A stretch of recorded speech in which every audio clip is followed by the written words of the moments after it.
ఇటీవల పహల్గామ్లో జరిగినటువంటి ఉగ్రదాడిని అన్ని దేశాలు కూడా ఖండిస్తుంటే పాకిస్తాన్ మాత్రం తమకు ఏ విధమైనటువంటి సంబంధం లేదని, ఇది భారత్లో అంతర్గత వ్యవహారం అని, అక్కడ ఉన్నటువంటి లోకల్ గొడవల వల్ల ఇది జరిగింది తప్ప మరొకటి కాదు అని చెప్పి నోటికొచ్చిన అబద్ధాలు చెప్పింది. ఇది మనమంతా చూస్తూనే ఉన్నాం. అయితే మరి తమకే విధమైనటువంటి సంబంధం లేకపోతే పాకిస్తాన్ హై అలర్ట్లో ఎందుకుంది? ఇప్పుడు ఇదే అతిపెద్ద $1 మిలియన్ ప్రశ్న. ఎందుకు అంటే సింపుల్గా చెప్తాను.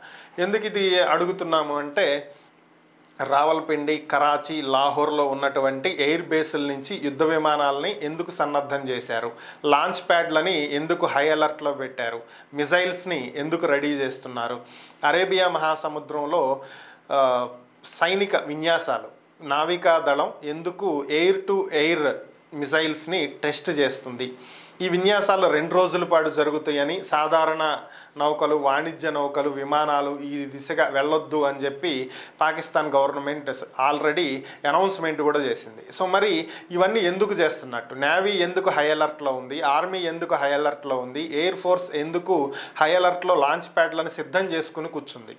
అంటే గతంలో జరిగినటువంటి సర్జికల్ స్ట్రైక్స్, అప్పుడు జరిగినటువంటివి గుర్తు తెచ్చుకుని వెన్నులో వణుకు పుట్టి ఇవన్నీ సిద్ధం చేసి కూర్చున్నారా, లేదంటే చేసిన తప్పు తెలుసు కాబట్టి దానికి మూల్యం చెల్లించుకోవాలి కాబట్టి తప్పదని చెప్పి అన్నీ సిద్ధం చేసుకున్నారా? ఇది వీరికే తెలియాల్సినటువంటి అంశం.